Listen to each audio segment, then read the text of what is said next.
The canvas tent flapped in the bitter Wyoming wind, and Eleanor Bennett wondered how much longer she and her daughter could survive another winter living like this.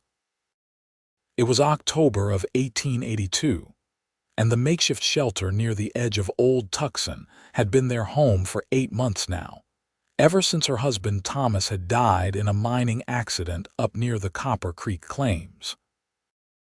Eleanor was 24 years old, a widow with a 7-year-old daughter named Margaret, and she was running out of options.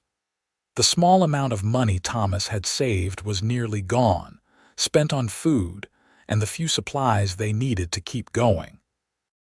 She worked when she could, taking in mending and washing for the few families in town who could afford to pay. But it was never quite enough. Margaret sat cross-legged on the worn blanket that served as their floor, playing with a cornhusk doll Eleanor had made for her birthday.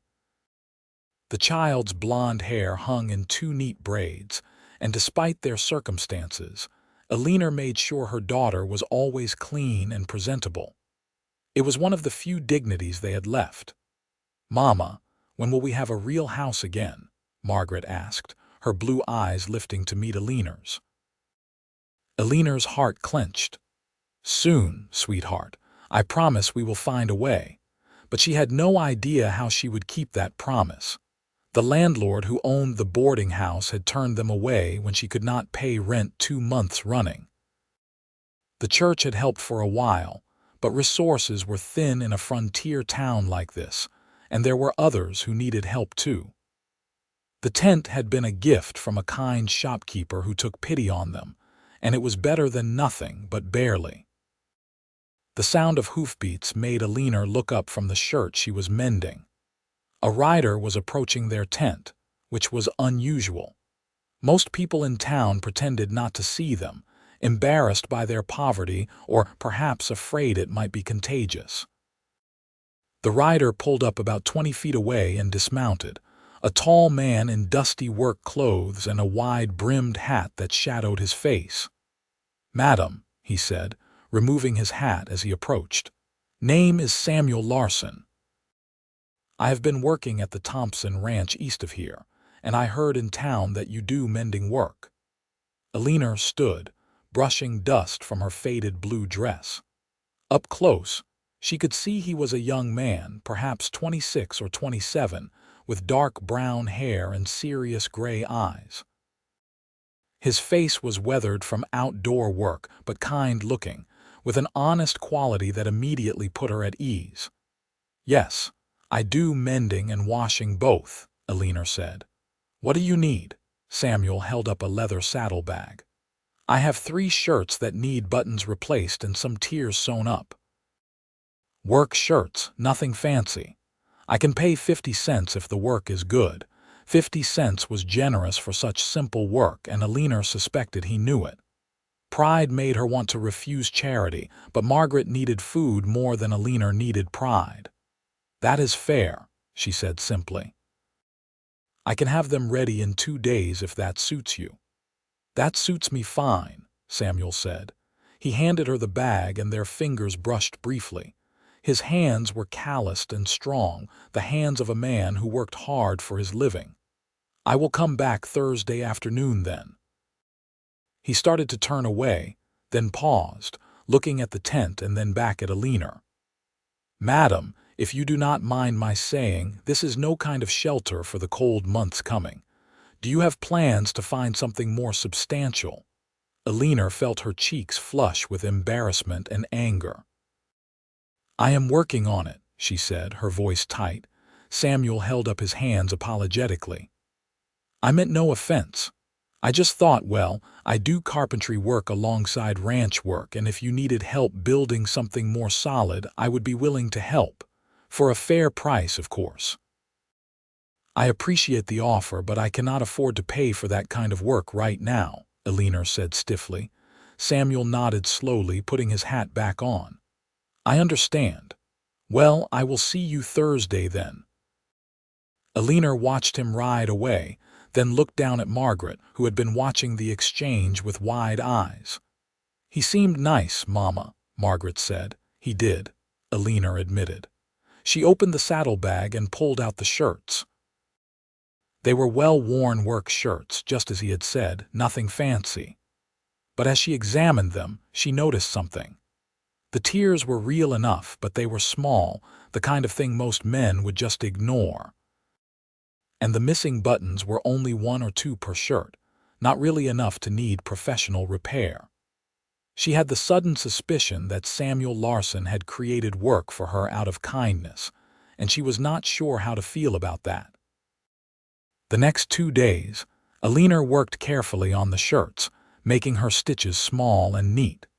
She replaced all the buttons with some she had salvaged from Thomas's old clothes, sturdy horn buttons that would last.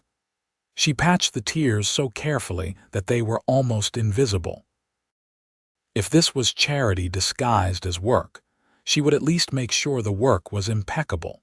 Thursday afternoon came with a cold wind that made the tent walls snap and billow. Eleanor had built a small fire outside to heat water for washing, and Margaret was helping her hang some clothes on a rope line stretched between 2 scraggly trees. The sound of hoofbeats announced Samuel's return. He dismounted and walked over, once again removing his hat. "Afternoon, madam." "Miss," he added, nodding to Margaret, who giggled and hid behind Eleanor's skirt. Eleanor retrieved the shirts, neatly folded, from inside the tent. "The work is finished. I think you will find it satisfactory." Samuel examined the shirts carefully, and Eleanor saw genuine appreciation in his eyes. "This is fine work, madam, better than I expected." He pulled out a small leather pouch and counted out 75 cents into her palm. "That is too much," Eleanor protested. "We agreed on 50 cents. The extra is for the quality and for getting it done so quick," Samuel said firmly. "You earned it fair." Eleanor wanted to argue but closed her fingers around the coins. That extra 25 cents meant meat for dinner and maybe some sugar for Margaret. "Thank you," she said quietly. Samuel stood there for a moment, seeming to wrestle with something.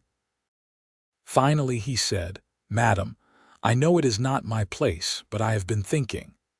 Winter comes hard in Wyoming, and that tent will not hold up to the snow and cold. I have some time before the ranch work picks up for spring, and I have been thinking about building a small cabin for myself anyway, somewhere I can stay between jobs instead of always boarding in town. What if I built something here on this plot? You said you have permission to camp here, right?" "The land belongs to Mr. Henderson at the general store," Eleanor said carefully. "He said I could stay here as long as I needed."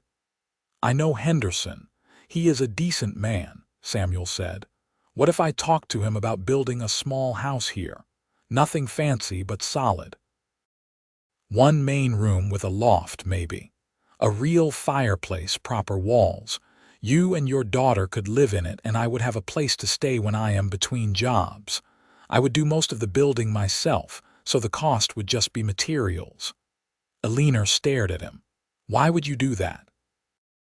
You do not even know us." Samuel looked uncomfortable but met her eyes steadily. "Madam, I lost my own mother when I was about your daughter's age. She died in a winter storm in a shelter not much better than this tent. My father did his best, but it was not enough. I guess I just do not like seeing history repeat itself when I might be able to help." The honesty in his voice made Eleanor's throat tight. "I cannot pay you for materials, let alone labor." "I am not asking for payment," Samuel said. "I am proposing a partnership.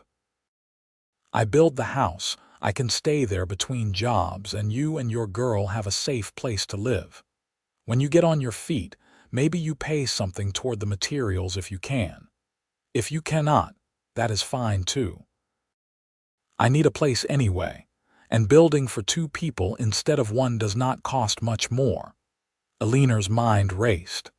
Every instinct told her to be suspicious of such generosity, especially from a man she barely knew.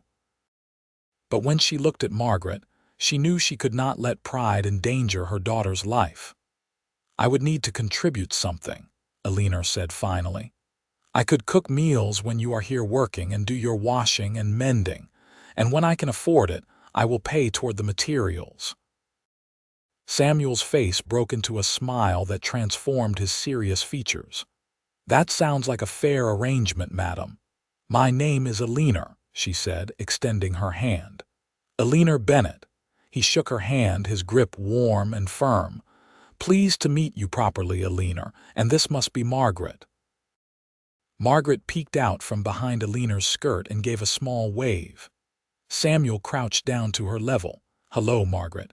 How would you like to have a real house with real walls and a real fireplace?" Margaret's eyes went wide. Really, truly," Samuel promised. "It will take some time to build, but I promise I will work hard on it." Over the next few days, Samuel talked to Mr. Henderson, who agreed to let him build on the plot of land. Henderson even donated some lumber from an old shed he was tearing down. Samuel spent his evenings drawing up plans, and the following Monday he arrived at dawn with a wagon full of supplies. Eleanor was astounded at how quickly he worked. The first day, he laid out the foundation using stones from the nearby creek bed, setting them carefully and making sure everything was level. Margaret watched with fascination, asking questions that Samuel answered patiently while he worked. Eleanor kept her part of the bargain, cooking meals over the fire and bringing Samuel water throughout the day. She made simple but hearty food with what she had: beans and cornbread, stew with the vegetables she could afford. Samuel never complained, always thanking her sincerely and complimenting her cooking. "My mother used to make cornbread like this," he said one evening, sitting on a log near their fire. "She would put a little bit of bacon grease in it to make it rich." "That is exactly what I do," Eleanor said, surprised. "Where was your family from?" "Missouri originally," Samuel said. "My father brought us west looking for opportunity when I was 8. My mother died that first winter. My father worked himself to death trying to make a go of it, and I was on my own by 16. "I am sorry," Eleanor said softly. "That must have been terribly hard." Samuel shrugged. "I survived, learned to work hard, learned to be self-sufficient. I have been doing ranch work mostly, moving from place to place, saving money. I figured eventually I would have enough to buy my own plot of land, maybe run some cattle." "That sounds like a good dream," Eleanor said. "What about you?" Samuel asked. "Where are you from?" Eleanor stared into the fire. "Pennsylvania. My father was a school teacher. I had a proper education, a nice house, a good life. Then I met Thomas at a church social. He was so handsome and full of dreams about making his fortune in the Western Territories. My father advised against the marriage, said Thomas was too impulsive, but I was 18 and thought I knew better." She paused, remembering. "Thomas was a good man, but my father was right about him being impulsive. We went from town to town, following one scheme after another. He worked hard, I will give him that, but nothing ever quite worked out. Then we came here and he got work at the mine. We were finally starting to save a little money, and then there was the accident." "How long has he been gone?" Samuel asked gently. 10 months. Margaret and I managed for the first 2 months on what we had saved, but then the money ran out." Eleanor looked at her daughter, who had fallen asleep in the tent. "I thought about going back to Pennsylvania, but I have no money for travel, and I am too proud to write to my father begging for help after I ignored his advice." "Pride is cold comfort in a Wyoming winter," Samuel said quietly. Eleanor laughed, a short, bitter sound. "You are right about that. That is why I am accepting your help now, though every part of me rails against being a charity case." "You are not charity," Samuel said firmly. "You are holding up your end of this arrangement. I have not eaten this well in months, and my clothes have never been in better repair." Their eyes met across the fire, and Eleanor felt something shift in her chest, a warmth that had nothing to do with the flames. She looked away quickly, unsettled by the feeling. The days fell into a rhythm. Samuel arrived at dawn and worked until dark, taking breaks only for the meals Eleanor prepared. The house took shape slowly but surely. After the foundation came the frame, sturdy beams that Samuel cut and fitted with impressive skill. He worked with the concentration of a craftsman who took pride in his work, and Eleanor found herself watching him sometimes, admiring the capable way he moved, the strength in his arms as he lifted heavy beams into place. Margaret adored Samuel. She followed him around when Eleanor was working, chattering about everything and nothing, and Samuel listened with genuine interest. He taught her the names of different tools and let her hand him nails when he was working on things that were not dangerous.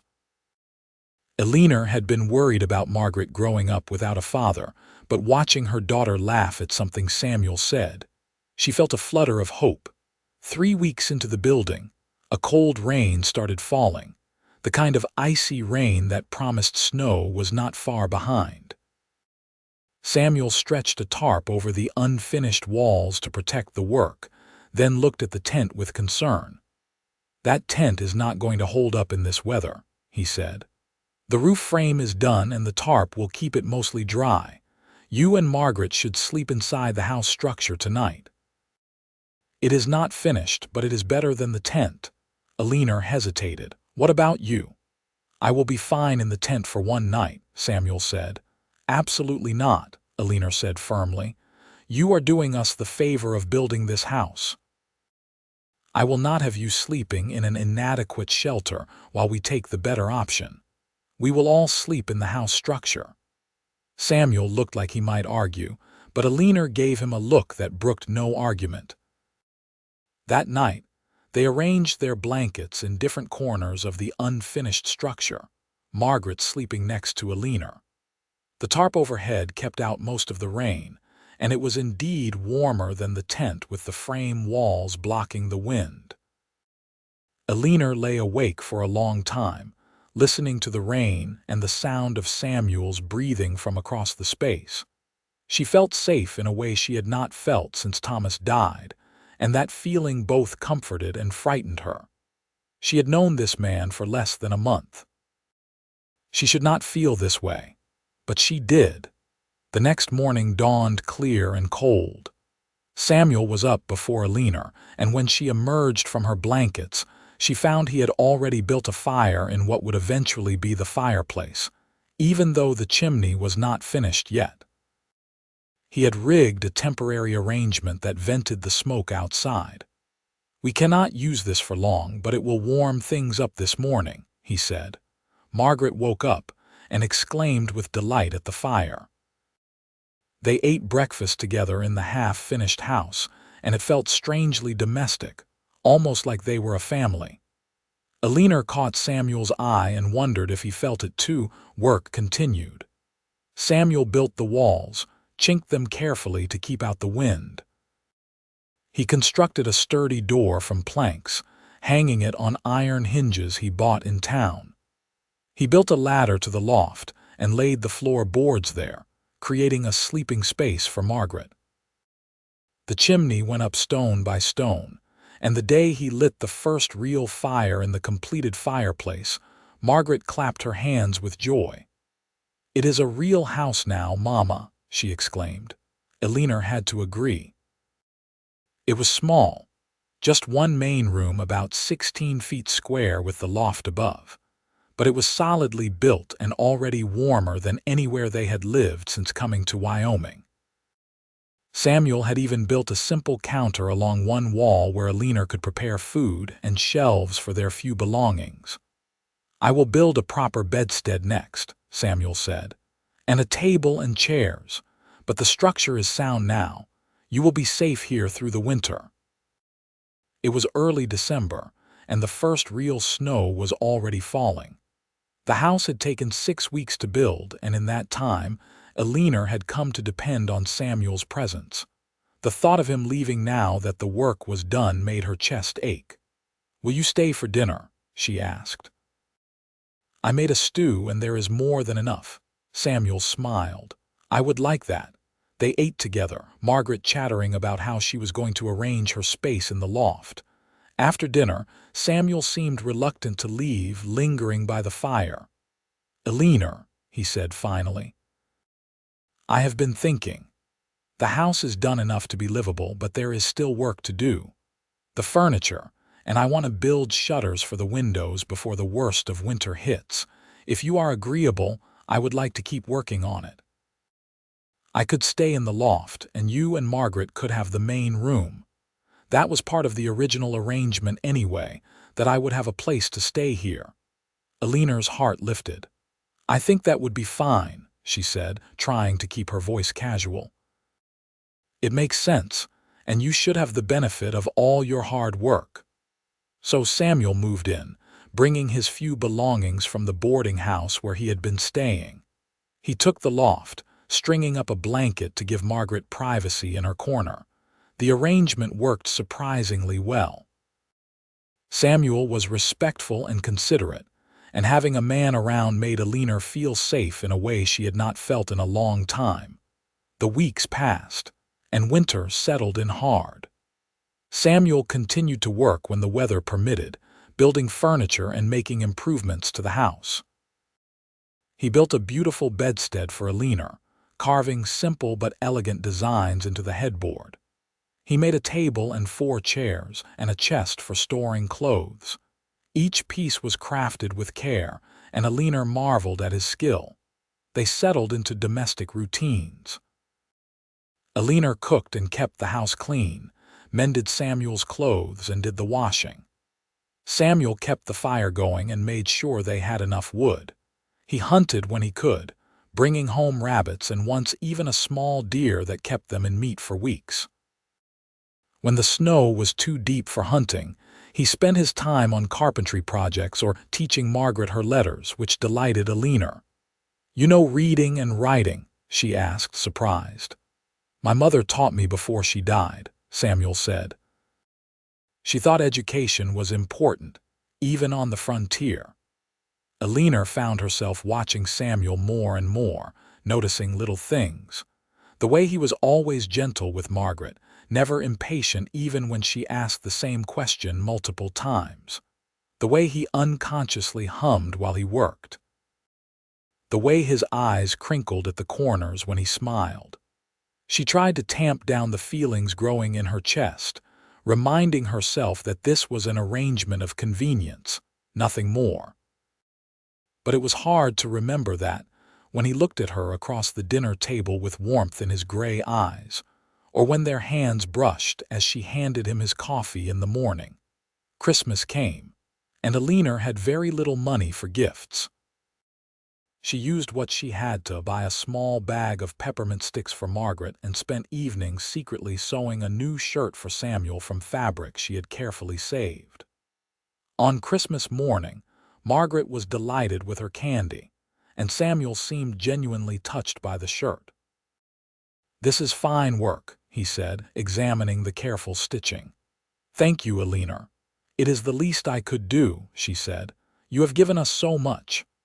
I have something for you both, Samuel said. He went to his corner of the loft and came back with 2 packages wrapped in brown paper. Margaret opened hers first and squealed with delight. It was a beautiful wooden doll, carved and sanded smooth, with a face painted on and a little dress made from scraps of fabric. I made her myself, Samuel said, looking pleased at Margaret's reaction. She is beautiful. Margaret exclaimed, hugging the doll to her chest. Eleanor opened her package with trembling fingers. Inside was a wooden box, small and elegant, with a design of wildflowers carved into the lid. I noticed you had some of your mother's jewelry and things, but no place to keep them safe, Samuel said. I thought you might like this. Eleanor ran her fingers over the smooth wood over the delicate flowers. It is beautiful, she whispered. Samuel, I do not know what to say. You do not have to say anything, he said softly. Their eyes met and held, and Eleanor felt the air between them change, charged with something unspoken. Margaret, oblivious, was playing with her new doll, making it dance across the table. That night, after Margaret had gone to sleep in the loft, Eleanor and Samuel sat by the fire. The wind howled outside, but inside the house was warm and cozy. "This is the best Christmas I have had in years," Eleanor said quietly. "Thank you for everything you have done for us." "It is the best Christmas I have had too," Samuel said. "I have been alone for so long, I forgot what it felt like to be part of something, to have people who matter." Eleanor looked at him, at this good, kind man who had come into their lives and changed everything. "You matter to us too," she said. "To Margaret and to me." Samuel reached out and took her hand, his calloused fingers warm around hers. "Eleanor, I know this started as just a practical arrangement, but I need you to know that it has become more than that for me. You and Margaret, you have become my family. I care for you both deeply." Eleanor's heart was pounding. "I care for you too," she admitted. "I have been trying not to, telling myself it was too soon after Thomas, that I barely know you, but the truth is I cannot help it." Samuel moved closer, still holding her hand. "I do not want to rush you or make you uncomfortable.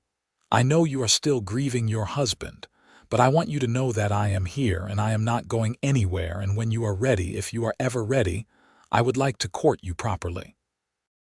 Eleanor felt tears prick her eyes. "I think I would like that," she said softly. "Thomas has been gone almost a year now, and while I will always remember him, I know he would not want me to be alone forever. And you, Samuel, you have been so good to us. I think I have been falling for you for weeks now, but I was afraid to admit it." Samuel lifted her hand and kissed it gently.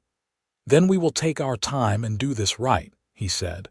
From that night on, things shifted between them. The affection that had been building became acknowledged, no longer hidden. Samuel still slept in the loft and Eleanor in her bed, propriety maintained, but now they held hands sometimes when they sat by the fire. Samuel occasionally kissed her forehead or cheek when he left for work. They talked for hours about their pasts, their dreams, their hopes for the future. Margaret noticed the change and seemed delighted by it. "Does this mean Samuel is going to be my new papa?" she asked one day with the blunt curiosity of a child. Eleanor blushed. "Would you like that?" "Yes." Margaret said emphatically. "Samuel is wonderful. He is kind and he makes you smile, Mama. You did not smile very much before he came." Eleanor hugged her daughter close, grateful for her resilience and open heart. Winter deepened, but inside their little house, life was good. Samuel had found steady work at a ranch 10 miles away, work that paid well. He left early in the morning and came home in the evening, and Eleanor found herself watching for him, her heart lifting when she heard his horse approaching. They were building a life together, though they had not spoken yet of marriage. In February, a terrible blizzard hit. Samuel had been at the ranch when it started, and Eleanor spent a terrified day and night worrying about him, praying he had found shelter. When he finally appeared the next afternoon, snow-covered and half-frozen, Eleanor burst into tears and threw her arms around him. "I was so worried," she sobbed into his chest. Samuel held her tight. "I am sorry. I stayed at the ranch until it was safe to travel. I should have found a way to send word." Eleanor pulled back and looked up at him, her hands framing his cold face. "I thought I had lost you. I realized that I cannot bear the thought of losing you, Samuel. I love you." Samuel's eyes widened, then filled with emotion. "I love you too, Eleanor. I have loved you for months now." He leaned down and kissed her, a gentle, tender kiss that warmed Eleanor from the inside out. When they pulled apart, Margaret was standing on the loft ladder, grinning. "Are you going to get married now?" she asked. Samuel laughed and looked at Eleanor. "I do not have a ring, and this is not the romantic proposal I had planned, but yes. Eleanor Bennett, will you marry me?" Eleanor smiled through her tears. "Yes," she said simply. "Yes, I will marry you." They were married in March, a simple ceremony at the church in town with Mr. Henderson and his wife as witnesses. Eleanor wore a dress she had made herself from blue calico fabric Samuel had bought her, and Samuel wore the shirt she had made him for Christmas. Margaret stood beside them, beaming, clutching her wooden doll. When the preacher said Samuel could kiss his bride, he did so with tenderness and love, and Eleanor felt her heart swell with happiness. This good man had saved her life and Margaret's, but more than that, he had given them a family and a future. The wedding night was awkward at first, both of them nervous despite their age and Eleanor's previous marriage. But Samuel was patient and gentle, and Eleanor found herself responding to his touch with a passion she had not expected. They made love slowly in the bed he had built, and afterward, Eleanor lay in his arms, marveling at how life could change. "I never imagined when I saw you ride up to our tent that you would end up being my husband," she whispered. "I knew the moment I saw you that you were special," Samuel said, running his fingers through her hair. "I just did not dare to hope you might feel the same way about me." Spring came, and with it, new life in multiple ways. Samuel's hard work at the ranch had impressed the owner, who offered him a partnership deal. If Samuel could invest some money and help expand the cattle operation, he would own a share of the profits. Samuel had saved carefully for years and had enough to take the opportunity. "This could be our future," he told Eleanor excitedly.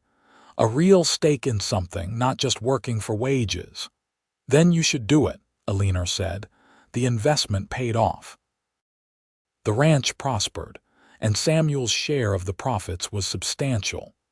He was able to buy the plot of land their house sat on from Mr. Henderson, making it truly theirs. He built an addition onto the house, adding a separate bedroom and expanding the main room. In June, Eleanor realized she was pregnant. She was nervous about telling Samuel, afraid he might not want more children or might resent the responsibility. But when she told him, his face lit up with joy. "A baby," he said, pulling her into his arms. "Eleanor, that is wonderful news." "You are not worried. You are already taking on me and Margaret," Eleanor said. Samuel pulled back and looked at her seriously. "Margaret is my daughter in every way that matters, and this baby will be ours together. I could not be happier." He went to Margaret, who was playing outside. "Margaret, come here. Your mother and I have news." Margaret ran over and Samuel crouched down to her level. "How would you like to be a big sister?" Margaret's eyes went wide. "Really? We are going to have a baby?" "Yes," Eleanor said, smiling. Margaret whooped with joy and hugged both of them. The family was growing, and Eleanor's heart felt full to bursting. The pregnancy was not easy. Eleanor was sick in the early months, and Samuel was endlessly patient, bringing her water and bland food, holding her hair when she was ill, never complaining. As her belly grew, he took over more of the heavy household tasks, insisting she rest. "You are growing our child," he said. "That is work enough."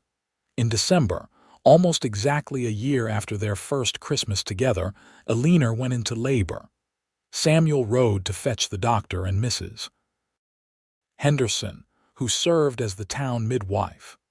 The labor was long and difficult, and Samuel paced the main room anxiously while Mrs. Henderson tended Eleanor in the bedroom. Finally, after nearly 14 hours, a baby's cry rang out. Mrs. Henderson emerged, smiling. "You have a son," she announced. Samuel's face transformed with joy. "A son? And Eleanor, is she all right?" "She is tired but fine. Go meet your boy." Samuel went into the bedroom where Eleanor lay exhausted but smiling, holding a tiny bundle wrapped in a blanket. Samuel sat carefully on the edge of the bed and looked down at his son in wonder. "He is perfect," Samuel breathed. "You are perfect. Thank you, Eleanor." Eleanor smiled. "What should we name him?" They had discussed names but had not settled on one. Samuel looked at the baby thoughtfully. "What about Thomas, after your first husband? He was Margaret's father, and I think it would be right to honor him." Eleanor felt tears well up. "You would do that. He was part of your life, part of Margaret's life." "I am not threatened by his memory," Samuel said. "And I think it is important that Margaret knows we honor her father." "Then Thomas it is," Eleanor said softly. "Thomas Samuel Larson." Little Thomas was a healthy, hearty baby who quickly became the center of their household. Margaret adored him, always wanting to hold him and help care for him. Samuel was a devoted father, getting up with Eleanor for night feedings, walking the floor with Thomas when he was fussy, changing nappies without complaint. "My father was not around much when I was young," Samuel explained. "Always working, always tired. I want to be different. I want to be present for our children." The plural did not escape Eleanor's notice, and it made her smile. As Thomas grew from baby to toddler, the ranch continued to prosper. Samuel's share of the profits increased, and they were able to save money for the first time in Eleanor's life. Samuel talked about buying their own small herd of cattle, starting their own ranch eventually. When Thomas was 2, Eleanor discovered she was pregnant again. This time Samuel swept her up and spun her around, both of them laughing. "Another one," he said joyfully. "Margaret, did you hear? You are going to be a big sister again." Margaret, now 10 years old, was just as excited. She had become Samuel's daughter in every way, calling him Papa and barely remembering the tent or the hard times before he came into their lives. This pregnancy was easier than the first, and in November of 1885, Eleanor gave birth to a daughter they named Sarah. Sarah had Eleanor's blonde hair and Samuel's gray eyes, and she was a calm, sweet baby who seemed to smile at everything. Their house was full of love and laughter. Samuel continued to work hard at the ranch, and his partnership stake grew. He was respected in town, known as an honest, hard-working man. Eleanor had more than she had ever dreamed of: a husband who loved her, healthy children, a solid home and security. One evening when Sarah was about 6 months old, Eleanor stood at the door of their house, watching Samuel play with Thomas and Sarah in the yard while Margaret practiced her reading on the porch steps. The sun was setting, painting the Wyoming sky in shades of pink and gold, and Eleanor felt a moment of perfect contentment. Samuel looked up and caught her watching. He smiled and came over, putting his arm around her waist. "What are you thinking about?" he asked.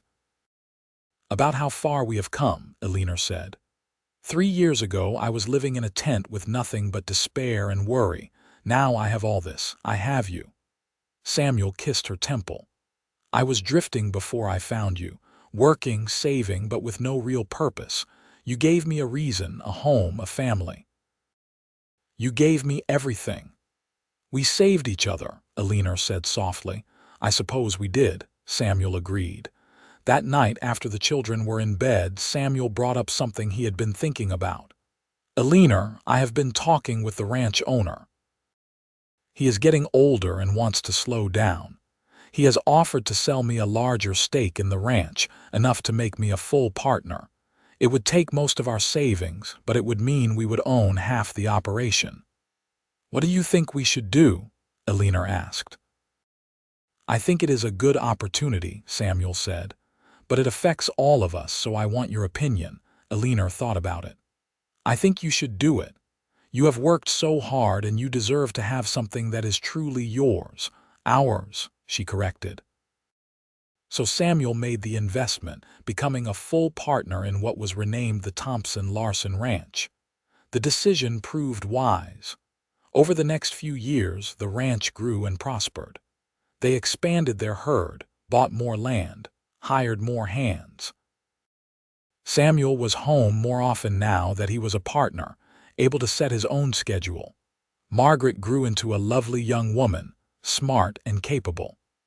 At 16, she started working as a teacher's assistant at the town school, saving money for her future. Thomas was a bright, energetic boy of 5, always following his father around and trying to help with ranch work. Sarah, at 3, was her mother's shadow, always wanting to help cook and clean. In the spring of 1889, Eleanor found herself pregnant for the 3rd time. She was 31 now, and while she had hoped for more children, she had begun to think it might not happen. Samuel was thrilled, though he worried about Eleanor since she was a bit older now. "I am fine," Eleanor assured him. "Women have babies at my age all the time." This pregnancy was her easiest yet, and in December, she gave birth to another son whom they named Joseph. Joseph was a happy baby with a shock of dark hair and a ready smile. Their house, which had been expanded twice now, was full and lively. Margaret was preparing to get married herself, courting a young man from town named Daniel Winters, a shopkeeper's son with ambitions to open his own mercantile. Samuel had given his blessing, though Eleanor could see it was hard for him to imagine his little girl getting married. "She is 19, Eleanor reminded him. "I was 18 when I married Thomas." "I know," Samuel sighed. "I just remember when she was 7 years old, hiding behind your skirt when I first met you. How is she grown up enough to get married?" Margaret married Daniel in the summer of 1890, and Eleanor cried through the whole ceremony. Her daughter looked beautiful in a white dress Eleanor had sewn, and Daniel clearly adored her. They moved into a house in town, and Margaret promised to visit often. Life continued its rhythms. The ranch prospered beyond Samuel's wildest dreams. He was able to buy out Thompson completely when the older man decided to retire, and the ranch became solely theirs. Samuel insisted on changing the name to Bennett Larson Ranch, honoring Eleanor's first husband, and making it clear this was a family enterprise. Thomas grew into a responsible young man who loved ranch work. Sarah was artistic and loved drawing and sewing. Joseph was the wild child, always getting into mischief and making everyone laugh. In 1895, Eleanor and Samuel celebrated their 12th wedding anniversary. They were both in their late 30s now, settled and happy. Margaret had given them 2 grandchildren, and she was pregnant with her 3rd. The ranch was successful, employing a dozen men and running several hundred head of cattle. One evening, sitting on the porch of their house watching the sunset, Eleanor took Samuel's hand. "You ever think about that first day you rode up to our tent?" she asked. "Sometimes," Samuel said. "I remember thinking you were the most beautiful woman I had ever seen, even though you were wearing a threadbare dress and living in a tent. There was something about you, a strength and dignity that impressed me." "I thought you were trying to give me charity," Eleanor admitted.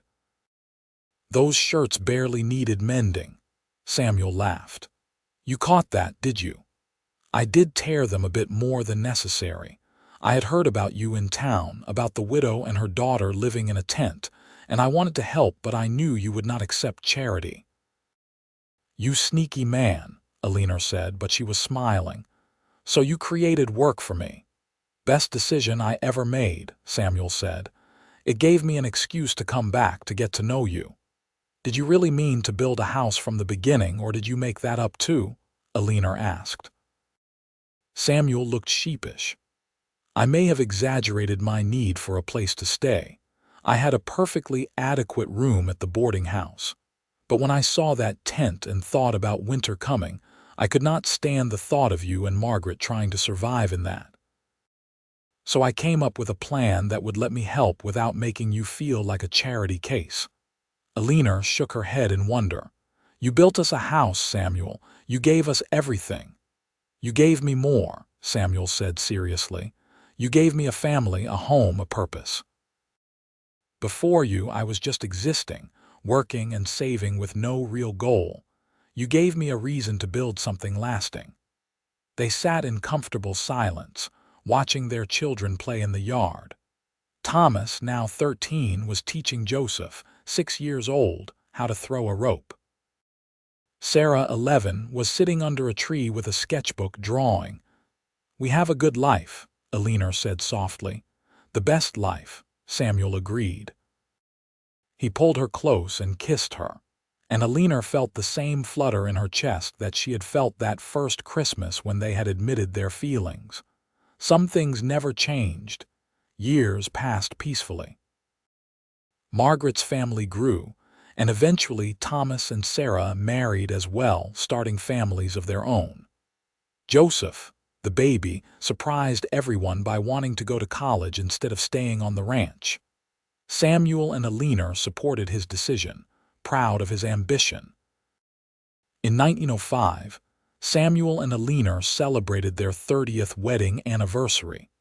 They were in their 50s now, gray threading through their hair, but still healthy and active. The ranch was now run primarily by Thomas and his family, though Samuel still helped with major decisions. They had 11 grandchildren between their 4 children, and the house was often full of noise and laughter when the family gathered. On their anniversary, Samuel took Eleanor on a ride out to where the old tent had stood. The spot was now part of their pasture land, indistinguishable from the rest of the property. "I wanted to come here and remember," Samuel said. "Remember where we started." Eleanor looked around. "It is hard to believe we were ever that desperate, that poor." "But we were," Samuel said. "And it matters. It matters that we remember what it was like so we never take for granted what we have now." He pulled something from his pocket, a small box. "I never gave you a proper engagement ring. We did not have money for such things back then. But I have been saving, and I wanted you to have this." He opened the box to reveal a simple gold band with a small diamond. Eleanor gasped. "Samuel, it is beautiful." "Not as beautiful as you," he said. He took her hand and slid the ring onto her finger next to the plain gold band she had worn for 30 years. "Thank you for taking a chance on a drifting cowboy who showed up at your tent with some torn shirts." Eleanor laughed through her tears. "Thank you for seeing past the tent and the poverty to the family we could be." They embraced there on the spot where their story had begun. 2 people who had found each other when they both needed saving and had built a life more wonderful than either could have imagined. As they rode back to the house, Eleanor looked at the ring sparkling on her finger and then at the man riding beside her. The cowboy who had built them a house had done so much more than provide shelter. He had given them security, stability, and most importantly, love. He had become the father Margaret needed, the husband Eleanor had found in her darkest hour, and the foundation on which they had built a family that would last for generations. The sun was setting over the Bennett Larson ranch, painting the sky in brilliant colors, and Eleanor smiled. Their story had started with a widow in a tent, a little girl with nowhere to call home, and a cowboy with a kind heart and skilled hands. It had become a love story for the ages, a testament to the power of compassion, hard work, and the courage to take a chance on each other. That night, surrounded by children and grandchildren who had gathered for the anniversary celebration, Samuel stood and raised a glass. "To my beautiful wife," he said. 30 years ago, she took a chance on me, and I have been grateful every day since. Eleanor, you made me whole. You gave my life meaning. I love you more today than I did on our wedding day, and I will love you more tomorrow than I do today." Eleanor wiped away tears as the family cheered. She stood and took Samuel's hand. "And to my husband," she said, who rode up to a poor widow's tent and saw not a charity case but a future, who built us not just a house but a home, who loved my daughter as his own and gave me children and a life beyond my wildest dreams. Samuel, you are the best man I have ever known, and I thank God every day for the moment you decided to pretend your shirts needed mending." The family laughed, and Samuel pulled Eleanor close, kissing her to more cheers. Later, when everyone had gone home and the house was quiet, Eleanor and Samuel sat by the fire in the main room of the house that had started as one simple square room and had grown along with their family. "We did good, didn't we?" Samuel said. "We did better than good," Eleanor replied. "We did wonderfully." She leaned her head on his shoulder, and he wrapped his arm around her. Outside, the Wyoming wind blew across the land they owned, the land where a tent had once stood and where now a thriving ranch stretched as far as the eye could see. Their story was one of survival and second chances, of a cowboy with a kind heart and a widow with quiet strength. It was a story of how a simple act of compassion, some torn shirts that barely needed mending, and the courage to offer help had blossomed into a love that had built an empire, raised a family, and created a legacy that would endure. As they sat together in the warmth of their home, Eleanor thought about the frightened woman she had been, living in a tent with a young daughter and no hope for the future. That woman could never have imagined this life, this love, this family. But Samuel had seen what she could not see. He had seen the possibility, the potential, the future they could build together. He had taken a chance on them, and in doing so had given them everything. Eleanor lifted her head and kissed her husband softly. "Thank you," she whispered, "for everything. For the house you built, for the family you gave us, for the life we share." Samuel smiled and kissed her back. "Thank you for letting me stay," he said, "for letting me be part of your family. You and Margaret saved me just as much as I saved you." And it was true. They had saved each other, two lost souls who had found each other at exactly the right moment and had built something beautiful together. The fire crackled softly, and outside the stars came out over the Wyoming sky. Inside the house that had started as a simple shelter and had become so much more, Eleanor and Samuel sat together, still in love after all these years, still grateful for the day their paths had crossed. Their story was complete, a circle closed, a happy ending fully realized. From a tent in the wilderness to a thriving ranch, from strangers to soulmates, from surviving to thriving. The cowboy had built them a house and had become their family, and in return, they had given him a home and a love that would last forever.